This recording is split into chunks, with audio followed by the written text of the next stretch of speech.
Hello students, कैसे हो बेटा। हमने लास्ट क्लास में थर्मल एक्सपेंशन ख़त्म किया था। आज की क्लास में हम डिस्कस करेंगे इलास्टिसिटी का, है ना। इलास्टिसिटी के बारे में डिस्कस करेंगे बेटा। अगले 2-3 लेक्चर जो है वो इम्पॉर्टेंट टॉपिक है, छोटा सा टॉपिक है। और इसको एक बार जब आप पूरा चैप्टर जब एक बार कर लो, जब मैं पूरा टॉपिक कवर करवा दूं, तो आप इसको एक बार एनसीईआरटी से ज़रूर पढ़ लेना ना।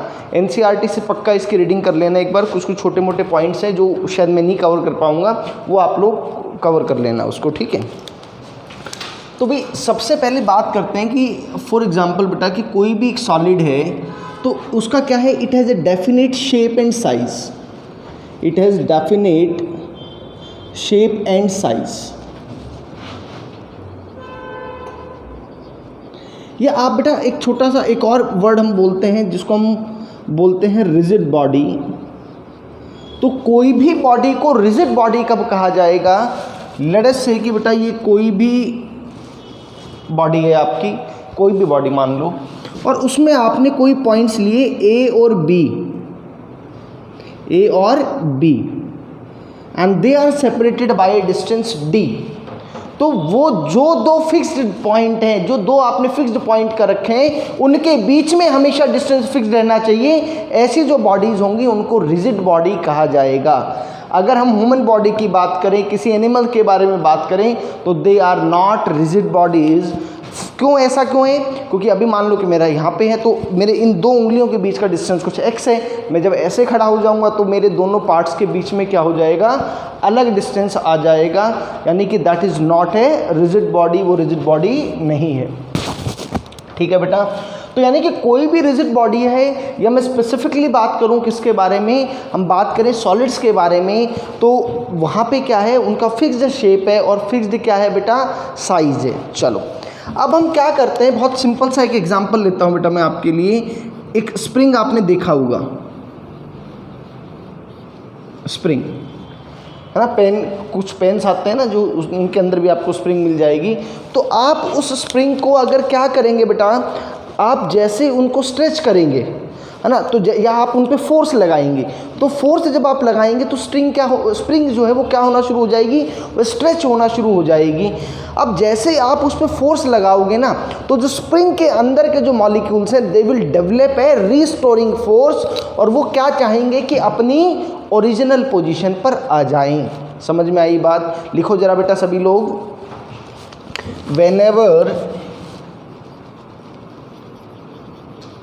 whenever we apply force at the ends of the spring,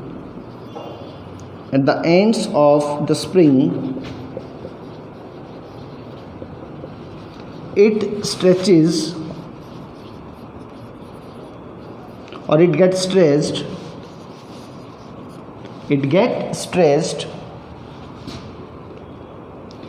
due to which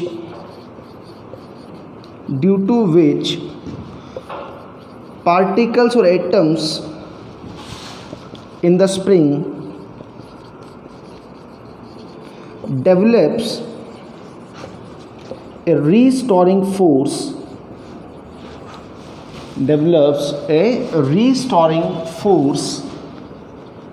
whose magnitude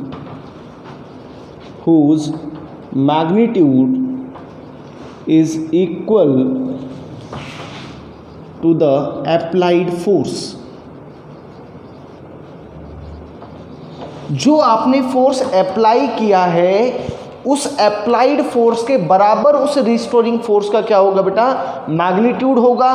वो रिस्टोरिंग फोर्स क्या करेगा, बेसिकली उसकी टेंडेंसी होगी कि वो इस स्प्रिंग को, या जो ओरिजिनल जो बॉडी थी उसको ओरिजिनल शेप में लाने की कोशिश करेगा। Applied force, this restoring force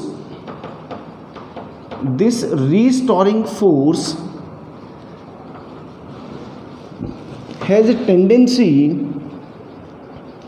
to bring back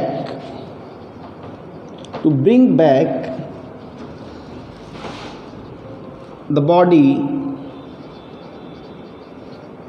in original shape and size, original shape and size. उसको बेटा वो ओरिजिनल शेप और साइज में लाने की कोशिश करेगा। ठीक है, सो हम कैसे डिफाइन करते हैं इलास्टिसिटी को? The property of a body to regain its original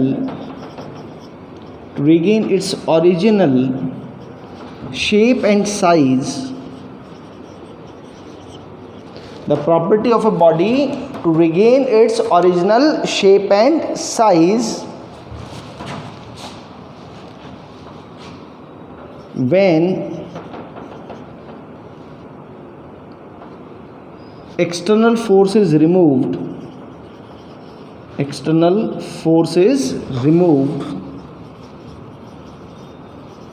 is known as elasticity। तो बेटा जो आप वो एक्सटर्नल फोर्स लगा रहे हो, उस एक्सटर्नल फोर्स को डिफॉर्मिंग फोर्स भी कहा जा सकता है। उसको क्या कहा जा सकता है? उसको डिफॉर्मिंग फोर्स भी कहा जा सकता है। मानो बेटा क्या हुआ, मान लो कि ये कोई बॉडी थी, आपने क्या किया, इस पर कोई फोर्स लगाया। आपने फोर्स लगाया तो क्या होगा, है ना? आप सोचो कि जरा आप किसी भी बॉडी पे फोर्स लगाओगे, या इलास्टिक ले लो या कोई भी जनरल ले लो, तो एक्चुअल में क्या होगा, आपकी फोर्स लगाने के कारण से आपने पहले तो फोर्स लगाया तो उसके कुछ लेंथ में चेंज हो गया। मैं कहता हूँ कि लेट अस से कि हमने उस पर स्ट्रेचिंग फोर्स लगाया, तो स्ट्रेचिंग फोर्स लगाने के कारण से वो स्ट्रेच हो गया, उसका लेंथ पहले से बढ़ गया। तो यहाँ तक जब आपने फोर्स लगाया तो उसके अंदर वो उसकी अपनी प्रॉपर्टी है कि उसने क्या डेवलप किया अपने अंदर डिफॉर्मिंग फोर्सेस डेवलप कर ली। वो डिफॉर्मिंग फोर्सेस किसके लिए रिस्पॉन्सिबल होंगी? वो फोर्सेस रिस्पॉन्सिबल होंगी उस बॉडी के जो एटम्स हैं या जो पार्टिकल्स हैं उनको उनकी ओरिजिनल पोजीशन पर लाने के लिए। लेकिन कहीं ना कहीं ऐसा हो जाता है कि वो अपनी ओरिजिनल पोजीशन पे आ नहीं पाते हैं, हल्का फुल्का जो लेंथ में चेंज आ ही जाता है।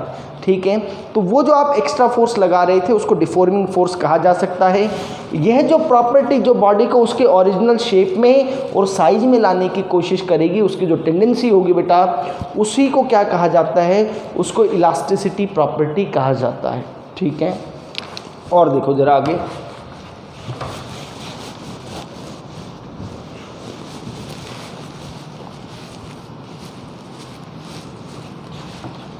अब ये तो इलास्टिसिटी होगी बेटा। दूसरी चीज क्या है? द प्रॉपर्टी, और बेटा ये जो बात कर रहे हैं रिस्टोरिंग फोर्स, इसका मैग्नीट्यूड डिफॉर्मिंग फोर्स के बराबर ही होगा, या एक्सटर्नल फोर्स जो आप अप्लाई कर रहे हो उसी के बराबर होता है। So the property of a body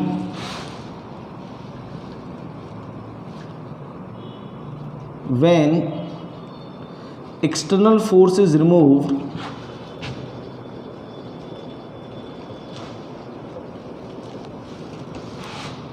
to do not come back to its original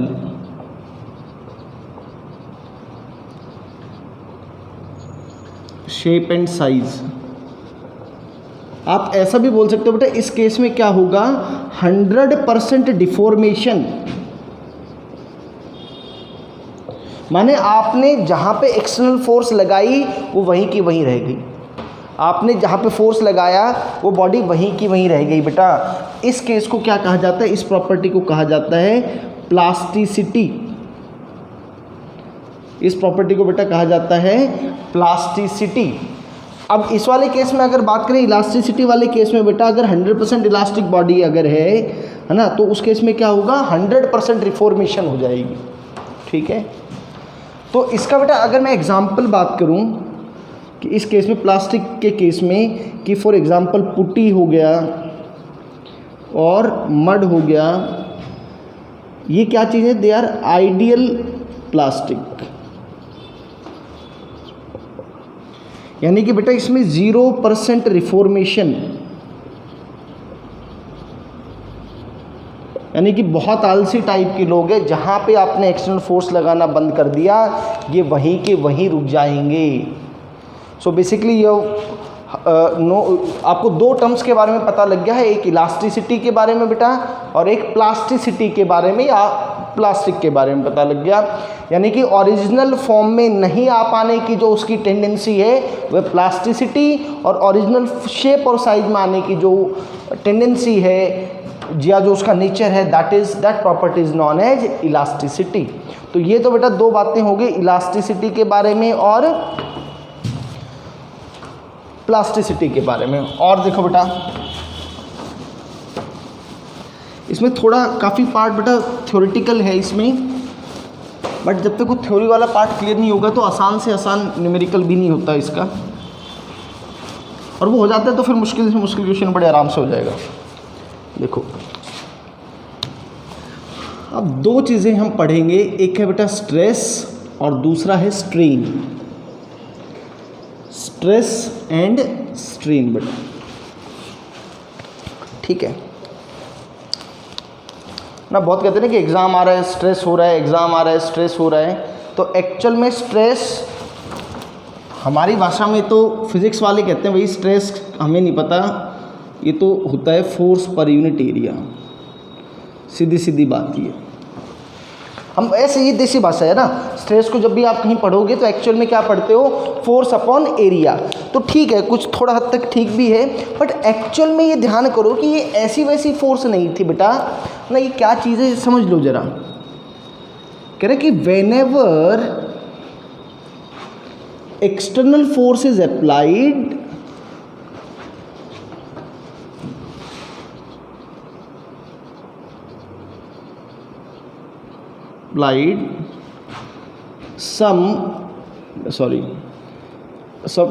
whenever external force is applied, some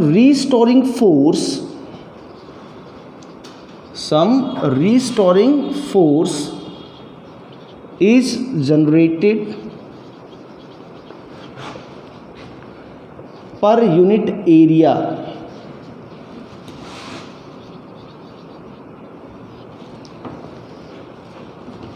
This is known as stress. This is known as stress,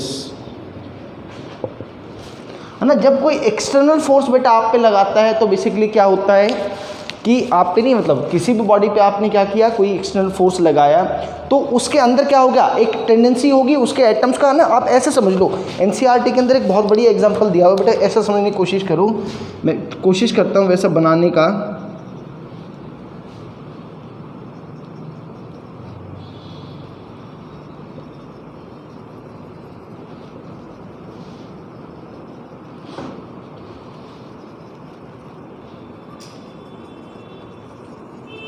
ये मानो ये सब स्प्रिंग है बेटा, ये सब क्या है, स्प्रिंग है। और इनको ये यहाँ पे जो मैं ब्लैक पेन से बना रहा हूँ, ये ब्लैक पेन से यहाँ पे क्या बना दिया है, ये एटम्स मान लो, बॉडी के अंदर का एटम्स। तो आप इसको हल्का सा भी कुछ चेंज करोगे बेटा इसके अंदर, स्प्रिंग के अंदर, या तो आप खींचोगे, कंप्रेस करोगे, तो तब के तब क्या स्प्रिंग के अंदर पोटेंशियल एनर्जी नहीं डेवलप होगी या रीस्टोरिंग फोर्स नहीं जनरेट हो गया है जो उसको अपनी ओरिजिनल पोजीशन पे लाने की कोशिश कर रहा है। तो वो जो रीस्टोरिंग फोर्स जो जनरेट हुई है पर यूनिट एरिया, उसी को स्ट्रेस कहा जाता है। और बेटा ये बार बार ये बात बोल रहा हूँ कि जो एक्सटर्नल फोर्स का जो मैग्नीट्यूड होगा वही मैग्नीट्यूड किसके बराबर होगा, वो रीस्टोरिंग फोर्स के बराबर होगा। ठीक है, चलो बेटा। तो भाई स्ट्रेस के बारे में अभी हमने लिख लिया एक तो कि भाई वो क्या हो गया, फोर्स पर यूनिट एरिया हो गया। बट ये बात मैं जान गया हूँ कि सर हाँ वो ठीक है, मैथमेटिकली तो मैग्नीट्यूड वाइज तो एक्सटर्नल फोर्स के बराबर है, बट बाय डेफिनेशन एक्शन में वो कैसी फोर्स होनी चाहिए, वो रिस्टोरिंग फोर्स होनी चाहिए। तो इसका वो देख लो बेटा, एक इसकी एसआई यूनिट क्या हो गई, एसआई यूनिट इज बेसिकली क्या हो गया बेटा, फोर्स अपॉन एरिया लिख रहे हो तो न्यूटन पर मीटर स्क्वायर। ये तो फोर्स अपॉन एरिया, तो एक और चीज़ आपने देखी हुई, दिस इज प्रेशर, तो बेटा पास्कल भी तो हो सकता है, और पास्कल। तो इसकी एसआई यूनिट बेटा न्यूटन पर मीटर स्क्वायर या पास्कल। अच्छा एक चीज़ और लिखो, SI unit is same as that of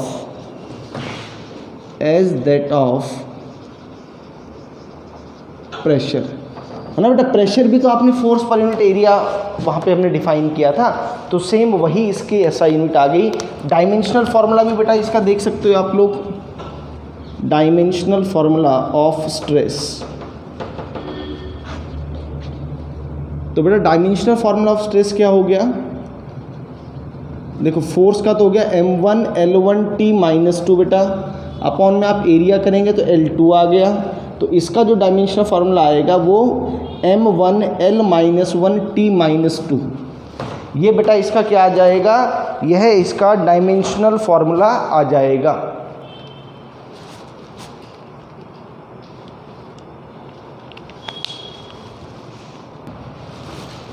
तो ये बेटा डायमेंशनल फार्मूला हो गया किसका, स्ट्रेस का। दूसरी जो टर्म है, अच्छा एक बात और देख लो, स्ट्रेन के बारे में बात कर लो पहले कि स्ट्रेन क्या चीज़ है। स्ट्रेन, तो स्ट्रेस और स्ट्रेन बेटा दोनों बेसिकली क्या चीज़ हैं, दोनों एक दूसरे से रिलेटेड हैं। तो बेसिकली द डिफॉर्मेशन is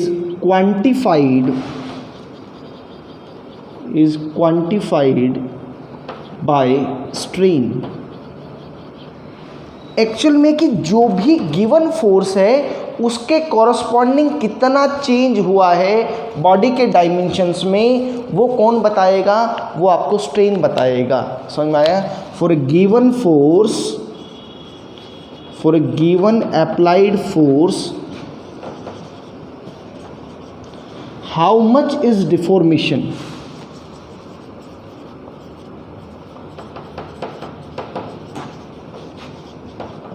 कितना डिफॉर्मेशन है, it is given by strain बेटा, it is given by strain, ये हमें स्ट्रेन बताएगा। ठीक है, देखो भाई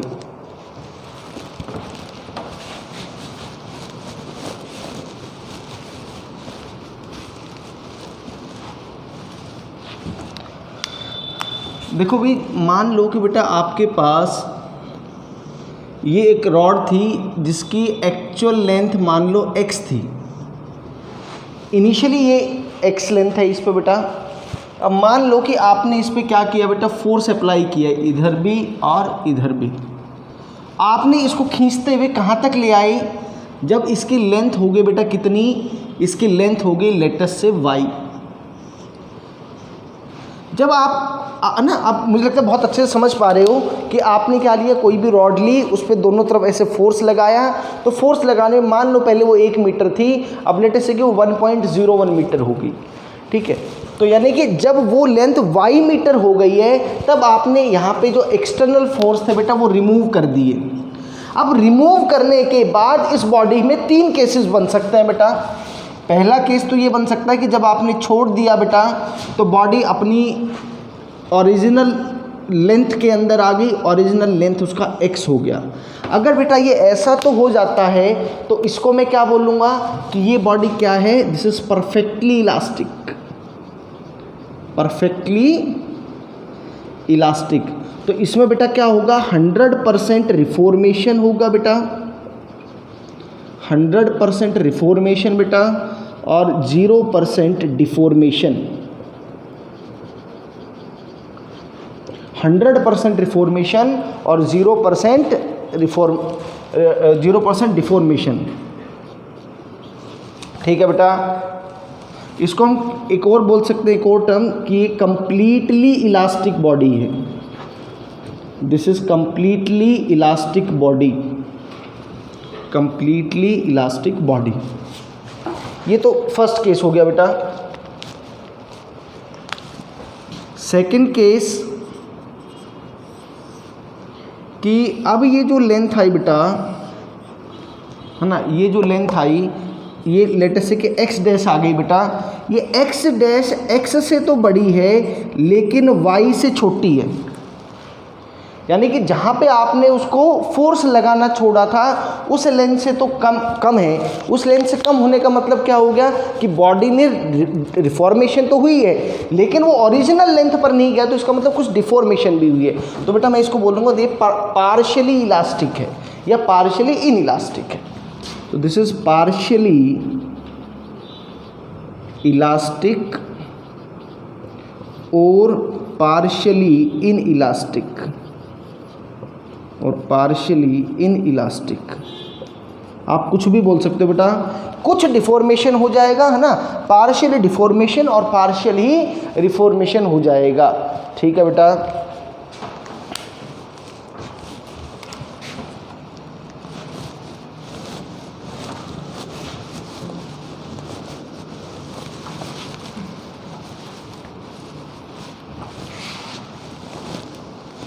चलो बेटा,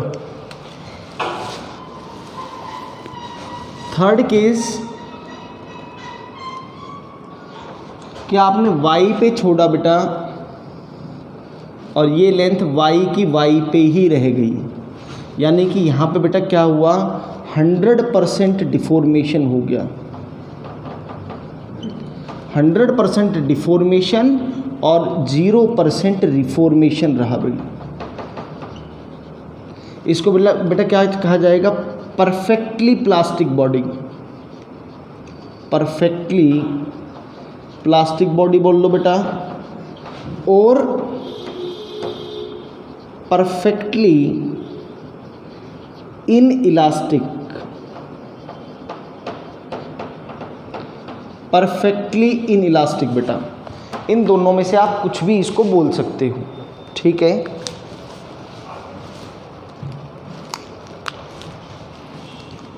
नोट करो बेटा जल्दी से ये।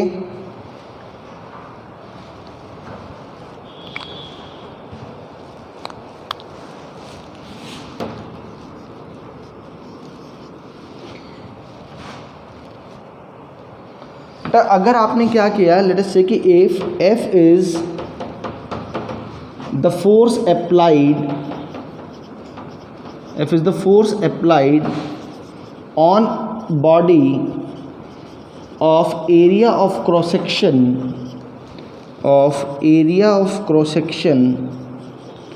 A, तो उस केस में बेटा जो स्ट्रेस है that stress will be given by force applied by area F by A बेटा। ये मैं आपको पहले भी डिफाइन कर चुका हूँ, इसके SI यूनिट और डायमेंशन फार्मूला वगैरह सब मैं बता चुका हूँ।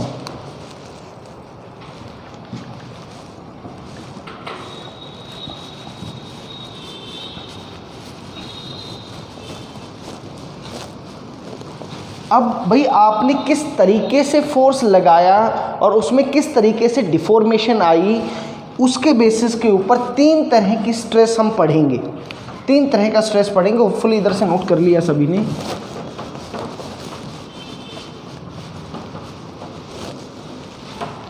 तो बेटा सबसे पहला जो है दैट इज बेटा आप उसको लॉन्गिट्यूडिनल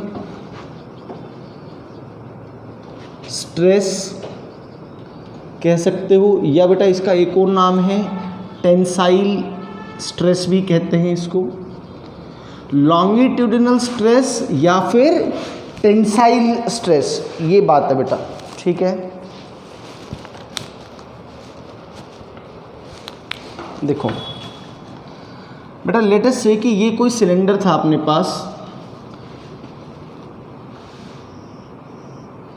इस सिलेंडर की जो लेंथ है ओरिजिनल लेंथ वह लेंथ L है।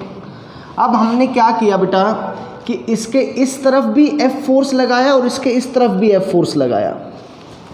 To equal and opposite forces F are applied. और बेटा मान लो कि अब उसकी कुछ लेंथ जो है चेंज हो गई और अब आपने फोर्स हटा दिया, हटाने के बाद अब उसका जो नया जो डायमेंशन है वह L प्लस डेल्टा L है। वह कितना है, L प्लस डेल्टा L। कहानी फिर से वही है कि आप जो फोर्स लगाओगे उतना ही रिस्टोरिंग फोर्स जनरेट हो जाएगा और वही इसको क्या करेगा बेटा ओरिजिनल पोजीशन में लाने की कोशिश करेगा। इस तरह का जो स्ट्रेस यानी कि फोर्स पर यूनिट एरिया डेवलप होगा उसी को लॉन्गिट्यूडिनल स्ट्रेस या फिर टेंसाइल स्ट्रेस कहा जाता है। आपको बस ये बात ध्यान रखनी है यहाँ पे, बहुत इंपॉर्टेंट बात बेटा। The force applied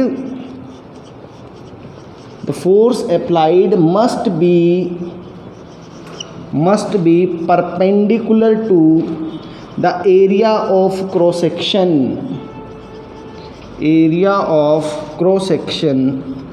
of body। तो बेटा आप चाहो ना तो यहाँ पे ऐसे भी लिख सकते हो कि लॉन्गिट्यूडिनल स्ट्रेस और tensile stress is equal to F perpendicular upon area. ये बेटा फोर्स कौन किसके परपेंडिकुलर होगा, जो वो बॉडी है उसके सरफेस एरिया के परपेंडिकुलर होना चाहिए। ये बात आपको ध्यान रखना है। अगर भाई किसी क्वेश्चन के अंदर ऐसा है कि भाई फोर्स जो है वो उसके परपेंडिकुलर अगर नहीं है बेटा, तो परपेंडिकुलर नहीं है तो मैं उसका वो कंपोनेंट लूँगा उस फोर्स का जो कि क्या होगा, उस एरिया के परपेंडिकुलर होगा।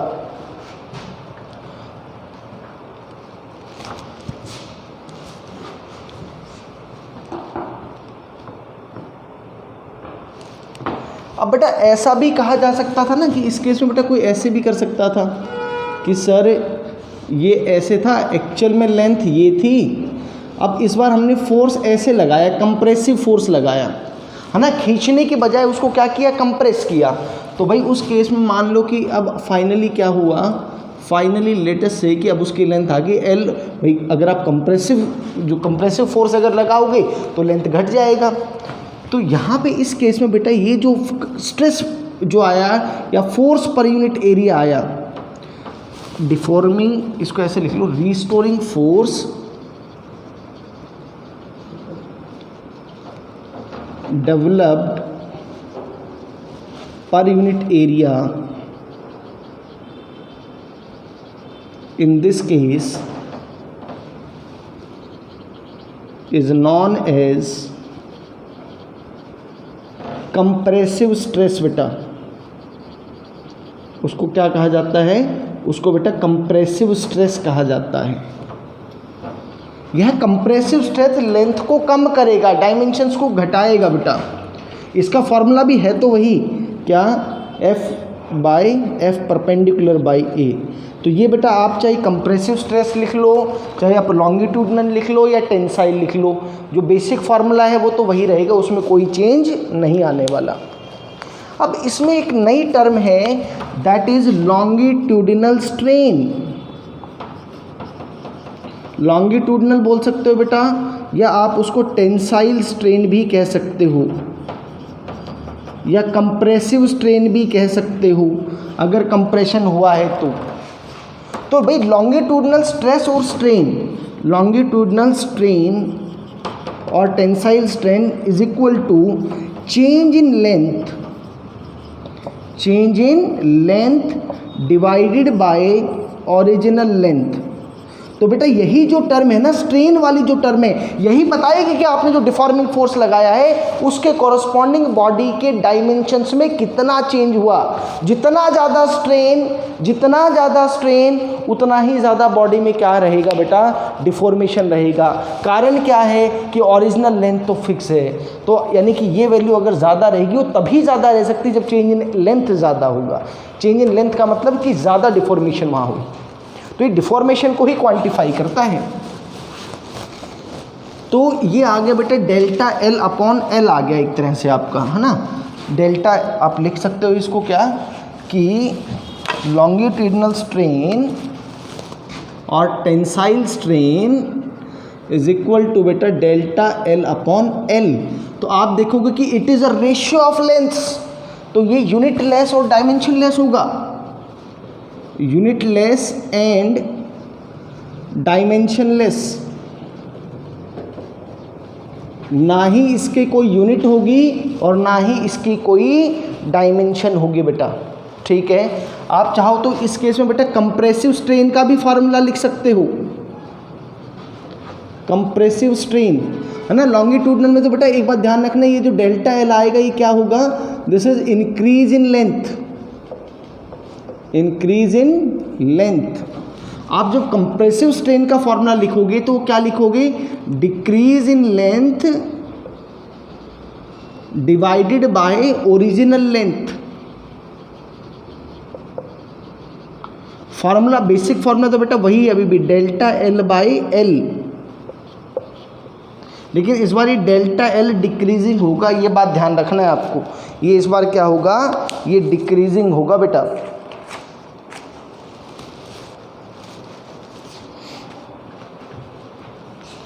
नोट करो जल्दी से।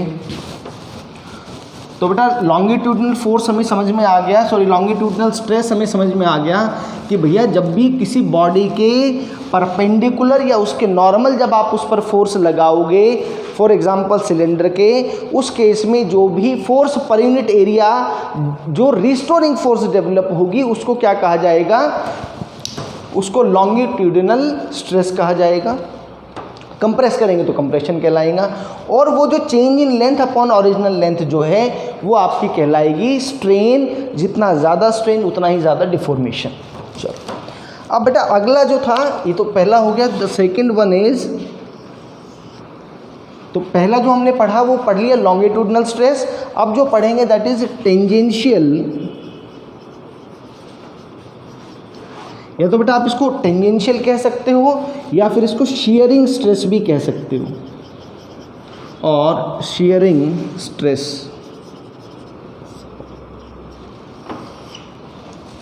ठीक है, इसमें लिखो if two equal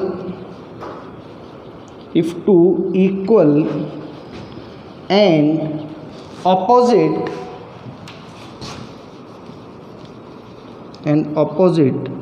deforming forces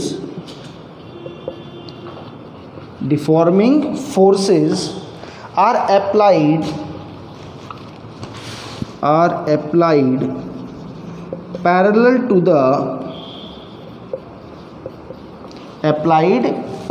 to the cross-sectional area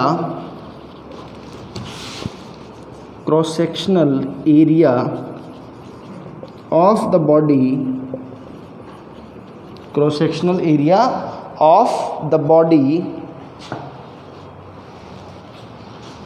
there is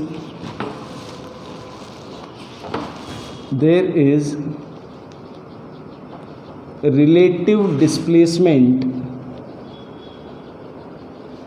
there is some relative displacement between the opposite faces of the body, opposite faces of the body, opposite faces of the body. So the restoring force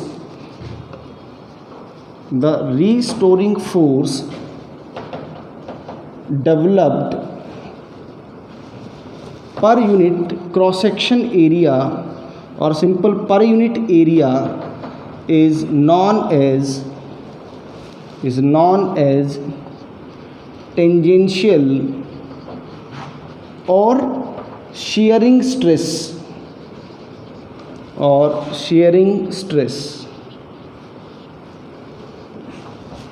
देखो बेटा क्या मतलब है इसका। मान लो कि ये कोई सिलेंडर है, मैं सिलेंडर का एग्जांपल लेता हूँ। ये अब आपने क्या किया, इस पे एक फोर्स तो ऐसे लगा दिया, आपने उस सरफेस एरिया की पैरेलल फोर्स लगाया, और एक फोर्स बेटा ऐसे लगा दिया। तो जब आप ऐसे फोर्स लगाओगे, इसका बहुत बढ़िया एग्जांपल ये भी है, जो बुक का जो आप एग्जांपल लेते हो है ना, आप किसी भी बुक का एग्जांपल ले सकते हो। देखो कि फॉर एग्जांपल कि ये बुक है बेटा, है ना, तो अब आप इस बुक पे जब इस तरह से फोर्स लगाओगे पैरेलली, तो देखो ये हल्का सा क्या हो जाता है, यहाँ से शिफ्ट हो जाता है। तो और कोई रिजिड बॉडी होगी तो उस केस में ऐसा थोड़ा सा कम आपको महसूस होगा, बट होगा इस तरह से। तो ये हल्का सा ऐसा आ जाएगा। लेट अस से कि इसका ओरिजिनल शेप था बेटा इधर,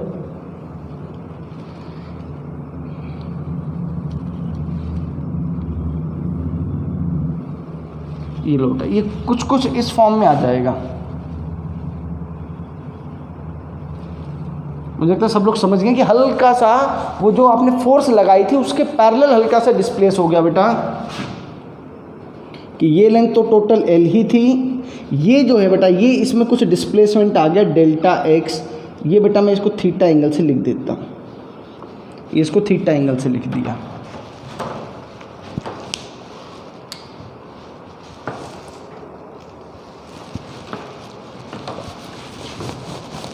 तो भाई जो आपने जो ये दो पैरेलल फोर्सेस लगाई बेटा, उसके कोरस्पॉन्डिंग क्या हुआ, there is a relative displacement of delta X between the two parallel surfaces, है ना। डेल्टा एक्स क्या चीज़ है, अगर हम बात करें तो delta x is relative displacement between two parallel surfaces of cylinder, या कोई भी बॉडी हो सकती है भाई, यहाँ मैंने सिलेंडर कंसिडर किया, ऑफ सिलेंडर बेटा, ठीक है। तो बेटा ये जो फोर्स पर यूनिट एरिया अभी भी यहाँ पे वही डिफाइन करेंगे, उसको शेयरिंग स्ट्रेस बोल देंगे, है ना। शेयरिंग स्ट्रेस बेटा यहाँ पे भी यही हो जाएगा, तरीका अलग है बट फॉर्मूला अभी भी वही रहेगा बेटा, फोर्स अपॉन एरिया। लेकिन बेटा इस बार ये फोर्स क्या है, this force is parallel, this force is parallel to the area of cross section. अब यहाँ पे एक और टर्म आएगी बेटा, that is shearing strain, shearing strain बेटा। तो शियरिंग स्ट्रेन की बात करें तो वो बेसिकली क्या चीज़ है बेटा, कि जब आपने, है ना, जब आपने फोर्स लगाया पैरेलली, है ना, इक्वल और ऑपोजिट लगाया, तो कुछ ये चेंज आ गया, तो वो जो रिलेटिव डिस्प्लेसमेंट था डिवाइडेड बाय ओरिजिनल लेंथ, ठीक है। तो ये जो शियरिंग स्ट्रेन आएगा बेटा, ये क्या आएगा, delta x divided by original length. तो अगर मैं यहाँ पे देखूँ तो बेटा ये एंगल थीटा है, डेल्टा एक्स अपॉन एल की अगर मैं बात करूँ तो ये टेंजेंट ऑफ थीटा बन जाता है, टेंजेंट ऑफ थीटा। और भाई मैं ये बात जानता हूँ कि ये एंगल बहुत स्मॉल होगा, है ना। If theta is very small, theta is very small, तो बेटा जो टेन थीटा है उसकी वैल्यू जो अप्रॉक्सीमेटली है वो थीटा के इक्वल हो जाता है, समझ में आ रहा है। तो एक बात देखो जरा आप बेटा, अगर थीटा की वैल्यू, आपको कमाल की बात बताता हूँ कि ये ऐसा हो क्यों रहा है, थीटा की वैल्यू 1 डिग्री और थीटा की वैल्यू 10 डिग्री पे बात करते हैं ना हम, है ना। आपने एक बार 10 थीटा 10 1 डिग्री कैलकुलेट किया, एक बार आपने 10 डिग्री पे कैलकुलेट किया, तो पता है दोनों की वैल्यूज़ में 10% से ज़्यादा का डिफरेंस ही नहीं आता। यानी कि आपने 10 थीटा की वैल्यू कैलकुलेट की और आपने 1 डिग्री लिख दिया वहाँ पे, या आपने टेंजेंट ऑफ थीटा 10 डिग्री की वैल्यू कैलकुलेट किया, 10 डिग्री लिख दिया, तो वहाँ पे जो वो जो चेंज जो वैल्यू आता है ना, वो कोई बहुत ज़्यादा चेंज नहीं आता, 10% से ज़्यादा का वेरिएशन नहीं आता। तो उस केस में बेटा मैं क्या लिख सकता हूँ कि अगर थीटा स्मॉल है तो 10 theta can be written as approximately theta, तो बेटा इसको मैं यहाँ थीटा लिख सकता हूँ। तो ये आपका शेयरिंग स्ट्रेन का फॉर्मूला बन गया, delta x by delta L लिख सकते हो, या उसको टेंजेंट ऑफ थीटा या थीटा लिख सकते हो, सिंपल। ये जो थीटा जो है बेटा, ये थीटा क्या चीज़ है, एंगुलर डिस्प्लेसमेंट ऑफ द, भाई कोई भी एक साइड का क्या है सिलेंडर की एंगुलर डिस्प्लेसमेंट है वो उसका ना, एंगुलर डिस्प्लेसमेंट ऑफ द, लिख लो इसको, theta is the angular displacement of the side of cylinder with vertical के साथ बेटा वो जो एंगल बनाया है ना, वो जो डिस्प्लेसमेंट ने जो एंगल बनाया वही आपके लिए थीटा है, ठीक है। तो सिंपली हम ये भी कह सकते हैं बेटा, shearing strain is equal to theta भी कह सकते हैं, क्योंकि एंगल बहुत स्मॉल रहने वाला है। जो बच्चे सीबीएसई के एग्जाम में तैयारी करें उनके स्कूल में पूछ लेते हैं भी, prove that sharing strain is theta. Next is जो तीसरे टाइप की जो हम बात कर रहे हैं बेटा, दैट इज वॉल्यूम और hydraulic stress, hydraulic stress.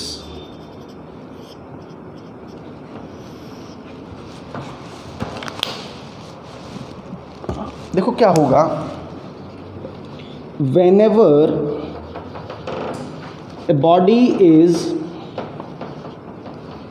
kept inside a liquid under high pressure,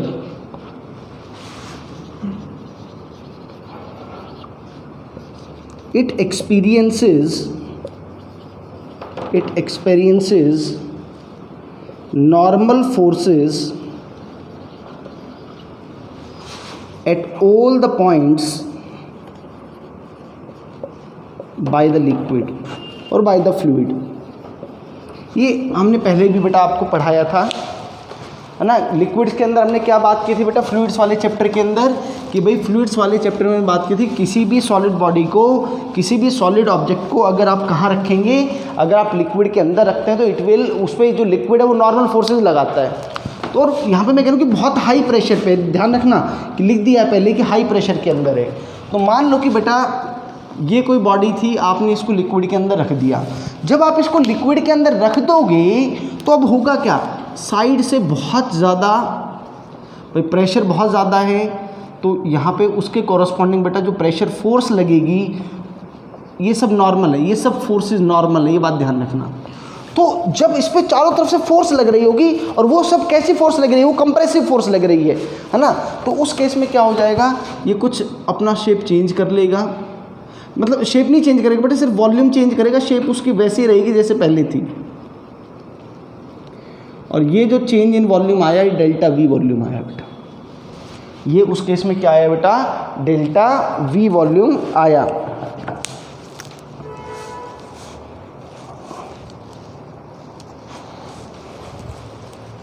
तो देखो बेटा क्या हुआ, so this force acts perpendicular to the surface of the body। Body जो है बेटा उसके सरफेस के ये हमेशा परपेंडिकुलर एक्ट करेगा। Due to this the restoring force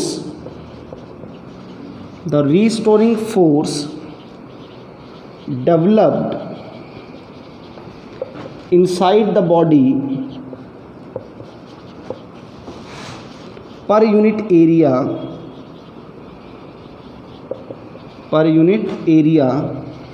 is known as beta hydraulic stress और वॉल्यूम स्ट्रेस। इसके कारण से बेटा क्या होगा, there is decrease in the volume but no change in the shape of the body.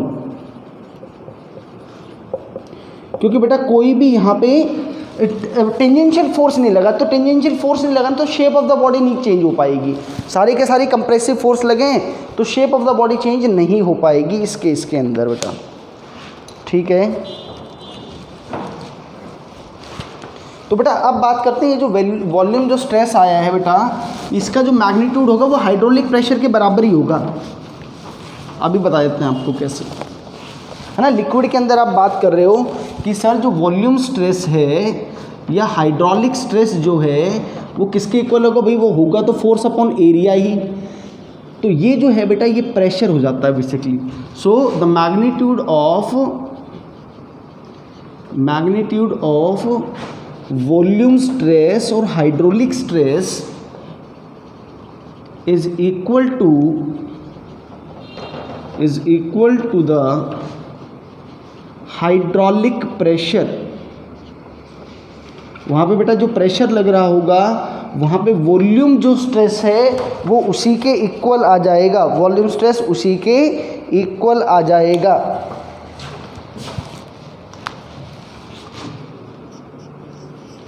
Next is hydraulic strain. या तो बेटा आप हाइड्रोलिक स्ट्रेन लिख दो उसको, या आप उसको क्या लिख सकते हो, वॉल्यूम स्ट्रेन। ये क्या आएगा बेटा, change in volume over original volume.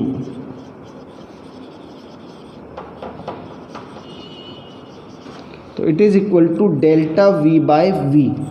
Delta V तो बेटा यहाँ पे वॉल्यूम चेंज है, और वी जो है वो आपका ओरिजिनल वॉल्यूम है, वो आपका बेटा क्या है, वो आपका ओरिजिनल वॉल्यूम होगा।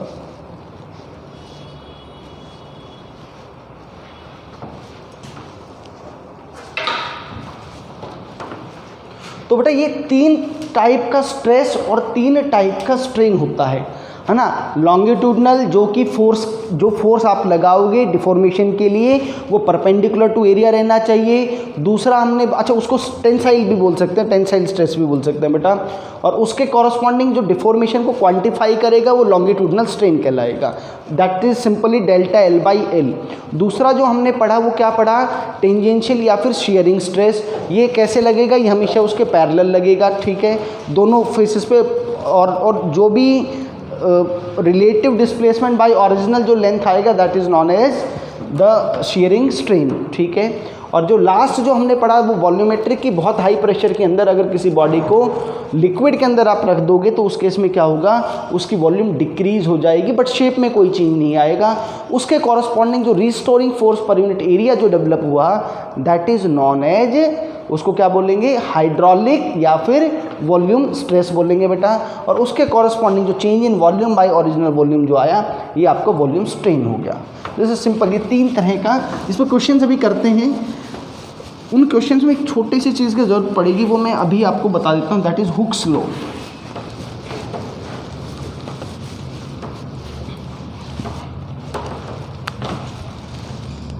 हुक्स लॉ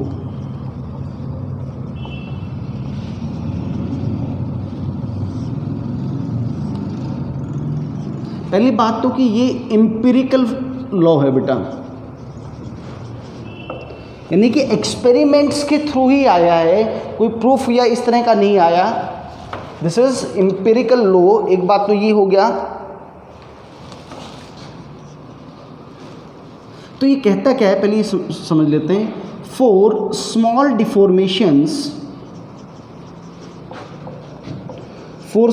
डिफॉर्मेशंस, अगर बेटा हम क्या करें, बहुत हल्के डिफॉर्मेशंस करें तो इन दैट केस, उस केस में क्या होगा बेटा, stress is directly proportional to strain. यही हुक्स लॉ है, स्ट्रेस इज डायरेक्टली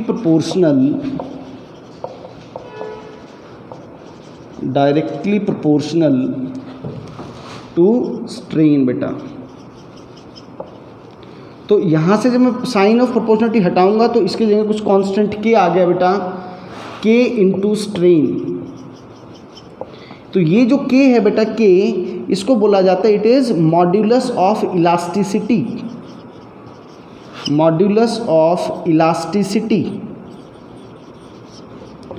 तो आप ऐसे भी लिख सकते हो बेटा, K is equal to stress upon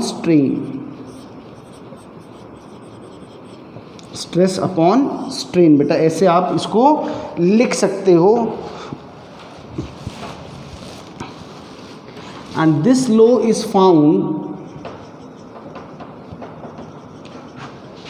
valid for most materials.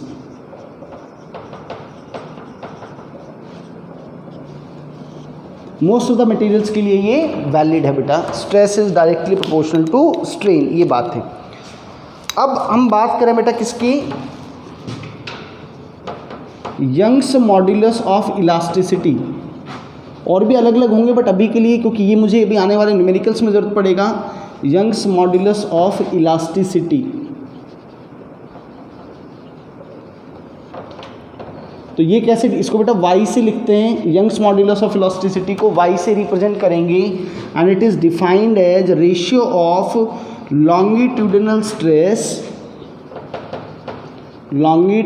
Stress upon longitudinal strain. Longitudinal stress upon longitudinal strain, बेटा ये आपका यंग्स मॉड्यूलस कहलाएगा।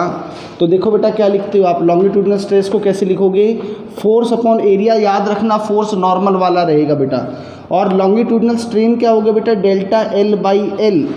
तो y इज इक्वल टू बेटा F L over A into delta L.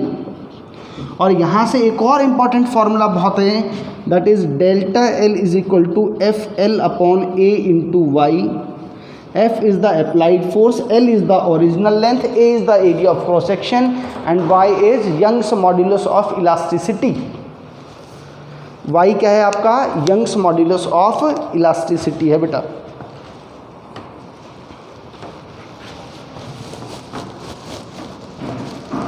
तो जो young modulus of elasticity, इसका महत्व क्या है ये समझो,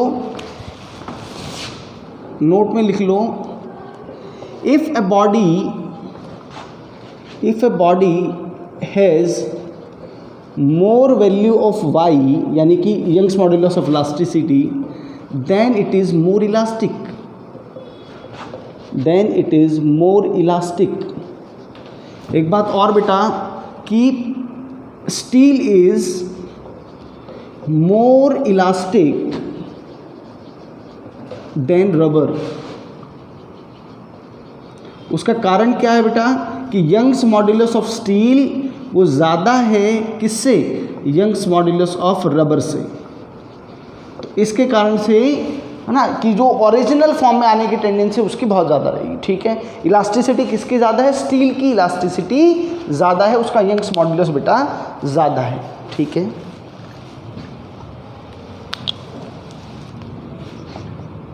अब बेटा इस पर क्वेश्चंस करते हैं। देखो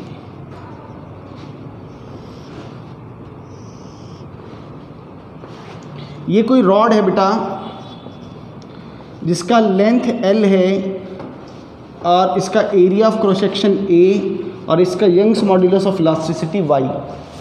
अब आपने क्या किया, इस पे बेटा कुछ फोर्स F लगाया, तो अब आपको ये बताना है कि चेंज इन लेंथ कितना होगा, चेंज इन लेंथ कितना होगा। तो बेटा यूनिफॉर्म रॉड है, रिजिड रॉड है, हम सब ये मान के चलेंगे कि आइडियल रॉड है, हर जगह टेंशन की वैल्यू क्या रहने वाली है, वो सेम रहने वाली है।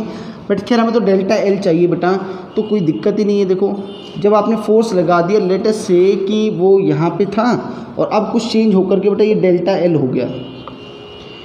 हमें देखो यंग्स मॉड्यूलस ऑफ इलास्टिसिटी पता है, फोर्स एफ ही है, तो आप एक बात देखो कि क्या हो जाएगा कि y इज इक्वल टू, भाई जो लॉन्गिट्यूडनल स्ट्रेस है वो तो कितना है F अपॉन ए, और जो स्ट्रेन है बेटा वो कितना है डेल्टा एल बाई एल। मुझे यहाँ से डेल्टा एल चाहिए, तो डेल्टा एल आ गया बेटा एफ एल ओवर ए वाई, एफ एल ओवर ए वाई। आप लोगों के दिमाग में ये आ सकती है, सर आपने अब तक जो सिलेंडर वाले जो बात बताई है, जो थ्योरी पार्ट बताया, तो हमेशा दो ही फोर्सेस का जिक्र होता था, लेकिन यहाँ तो एक फोर्स लग रहा है, तो क्या यहाँ पे F/2 नहीं आना चाहिए? बिल्कुल नहीं आना चाहिए। कारण क्या है कि बेटा यहाँ पर भी तो उतना ही टेंशन डेवलप हो जाएगा इस साइड से, वो आपने नहीं लगाया बट उस बॉडी पर लग रहा है। ठीक है,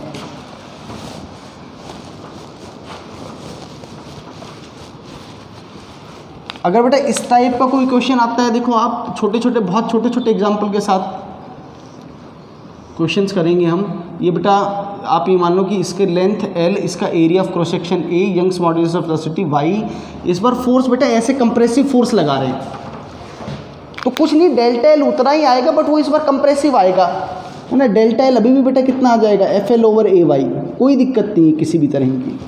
डेल्टा एल की वैल्यू तो अभी भी क्या आएगी, F L over A why he आएगा। ये देखो अब बढ़िया सा सवाल करते हैं एक,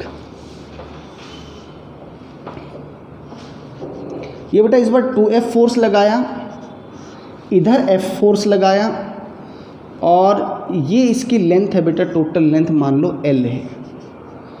आपको बेटा क्या बताना है, आपको पहले इस क्वेश्चन में बताना है कि स्ट्रेस कितना होगा। स्ट्रेस मतलब लॉन्गिट्यूडनल स्ट्रेस कितना होगा। अब तक आप लोगों ने जो क्वेश्चंस किए उस क्वेश्चन में क्या था बड़ा बेटा, जो बॉडी थी वो अल्टीमेटली रेस्ट पर ही थी। बॉडी कहाँ पर थी?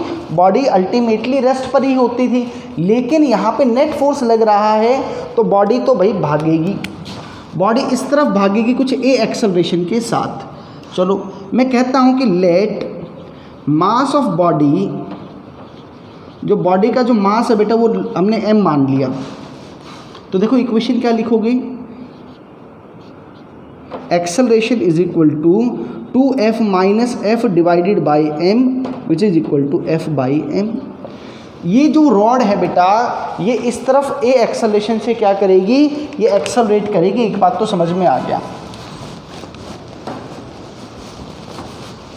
अगर ये एक्सेलरेट कर रही है तो बेटा अब हर पॉइंट के ऊपर टेंशन की वैल्यू सेम नहीं रहने वाली, टेंशन की वैल्यू अलग अलग रहने वाली है। समझ में आ रही है बात? टेंशन की वैल्यू अलग अलग रहने वाली है बेटा।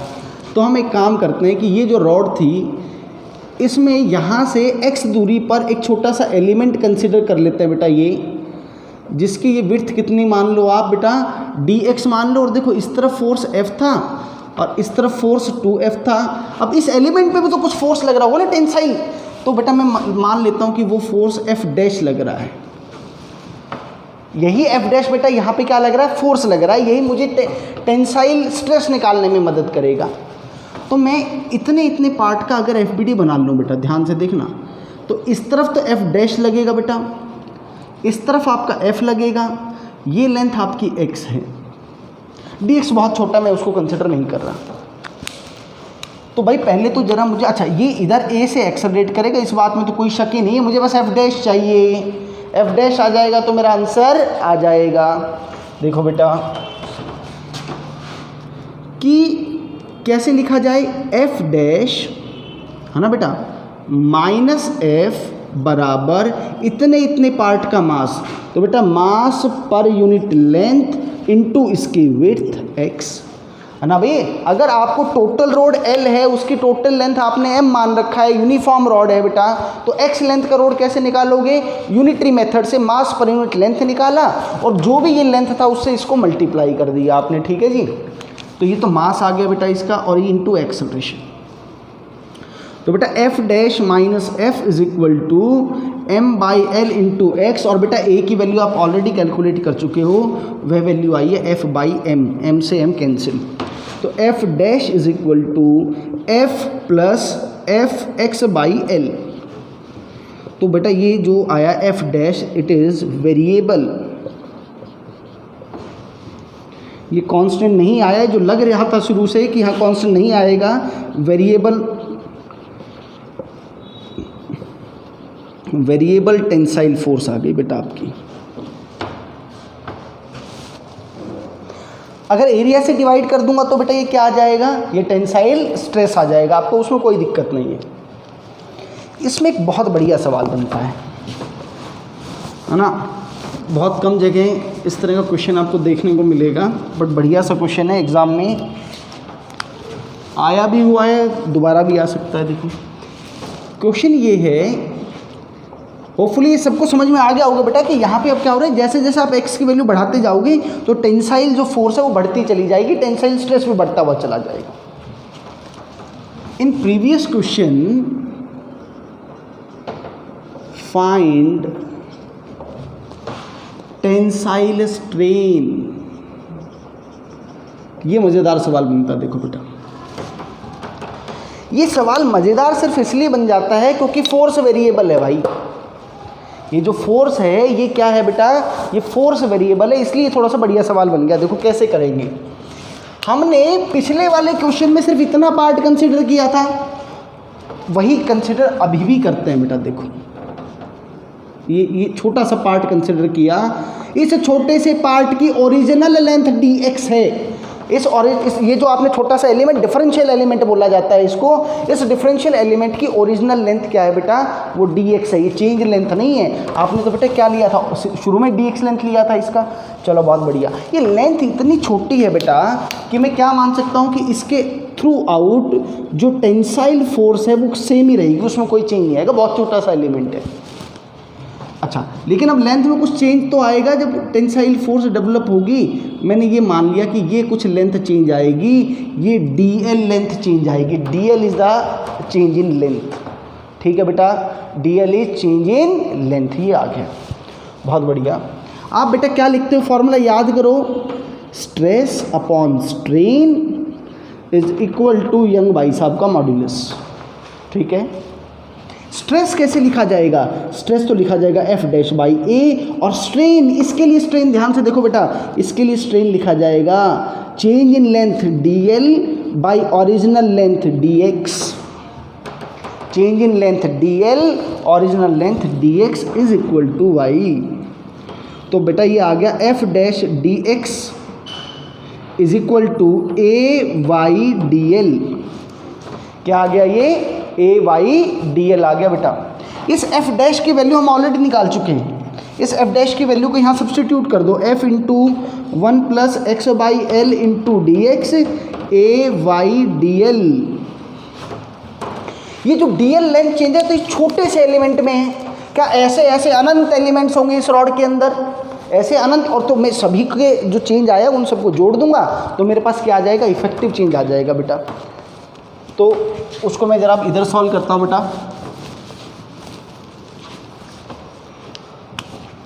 देखो बेटा, तो अच्छा, तो उसके लिए मैं क्या कर दूँ, दोनों साइड इसको इंटीग्रेट कर देते हैं, है ना।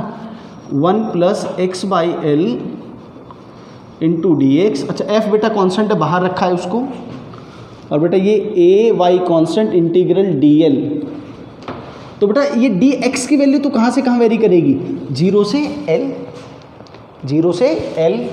तो बेटा देखो ये क्या आया, F, इसको इंटीग्रेशन कर देते हैं तो x plus X square by 2L, बेटा लिमिट्स 0 से L is equal to AY, और ये चेंज बेटा कितना है, डेल्टा L, डेल्टा L, है ना। इसको इंटीग्रल DL क्या किया, डेल्टा L ही तो आएगा बेटा, चेंज इन लेंथ। ये लिमिट्स पुट करो बेटा, L plus L square by 2L, और बेटा सब 0 हो जाएगा उधर, AY डेल्टा L। एक L से तो एक L कैंसिल आउट हो गया बेटा, ये F इंटू ये कितना हो गया बेटा, 3L by 2 AY delta L। मुझे तो क्या चाहिए बेटा, मुझे तो डेल्टा L बाई L चाहिए, तो इस L को इधर लेके जाओ, ये कितना बच गया, 3F अपॉन 2AY।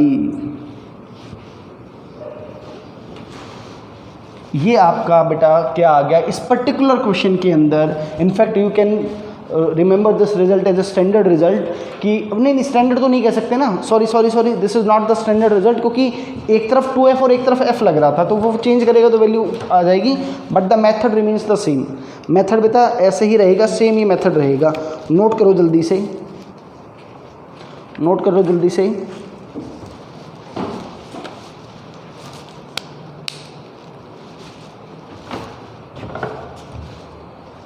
एक क्वेश्चन और करते हैं बेटा, फिर बाकी नेक्स्ट क्लास में करेंगे क्वेश्चंस। और एक छोटा सा क्वेश्चन के साथ हैप्पी, है ना, हैप्पी एंडिंग करते हैं। बड़ी बोरिंग सी क्लास है वैसे आज की, बट पता है बोरिंग तो है लेकिन इंटरेस्टिंग बहुत है, क्योंकि ये क्वेश्चन आता है इससे, इसलिए ये अपने आप इंटरेस्टिंग बन जाता है ना। फिजिक्स के अंदर जितने भी बोरिंग चैप्टर्स हैं ना, उनको इंटरेस्टिंग बना रखा है नीट वालों ने या मेंस वालों ने, एडवांस वालों ने तो नहीं, बट मेंस और जो नीट के जो एग्जाम्स हैं उन्होंने बहुत इंटरेस्टिंग बना दी, क्योंकि उससे भर भर के सवाल देने लग गए हैं वो। चलो, तो बेटा ये एक कोई ब्लॉक है जिसका मास m है, इसको लाइट स्ट्रिंग के साथ कनेक्ट कर दिया, लाइट स्ट्रिंग। तो बेटा जब भी वो लाइट स्ट्रिंग कहे या मासलेस स्ट्रिंग कहे तो समझ जाना कि थ्रू आउट टेंशन सेम है। थ्रू आउट क्या सेम है बेटा, टेंशन सेम है। इसका लेंथ L है बेटा और इसका area of cross section A है, यंग्स मॉड्यूलस Y है। आपको इस क्वेश्चन के अंदर क्या बताना है कि जब आप ये ब्लॉक इसके साथ हैंग कर दोगे तो चेंज इन लेंथ कितना आएगा। तो भाई चेंज इन लेंथ का फॉर्मूला मैं जानता हूँ, वो कितना होता है बेटा, अगर आपको याद हो तो FL ओवर AY। ये F जो होता है ना, एक्चुअल में ये जो F है ये कांस्टेंट रिस्टोरिंग फोर्स है। या आप मान लो कि उस स्ट्रिंग के अंदर टेंशन है, वो टेंशन यहाँ पे किसके बराबर आएगी बेटा, वो mg के बराबर आएगा। हो गया सवाल, mg/L ओवर AY, यही आपका चेंज इन लेंथ आ गया। तो बेटा ये जो आज हमने जो किया है, एक बार इसको एनसीईआरटी से पक्का शुरू के, बहुत ज़्यादा पेज नहीं, 2-3 पेज ही हैं, आपका सेकंड पार्ट का पहला ही चैप्टर है ये। थ्योरी मैंने ऑलमोस्ट कवर करवा दी है वैसे, बट फिर भी एक बार आप एक बार रीडिंग जरूर करें एनसीईआरटी से, और इस पर जो क्वेश्चन है will take some more questions on this topic. और फिर जो थोड़ा सा पार्ट इसका जो बचा हुआ है, मॉड्यूलस ऑफ इलास्टिसिटी का पार्ट बचा हुआ है बेटा, और थोड़े से क्वेश्चंस इस कैटेगरी के बचे हुए हैं, और एक स्ट्रेस स्ट्रेन का कर्व बचा हुआ है। तो फुली कल की क्लास और एक क्लास और में ये ख़त्म हो जाएगा। ठीक है बेटा, थैंक यू।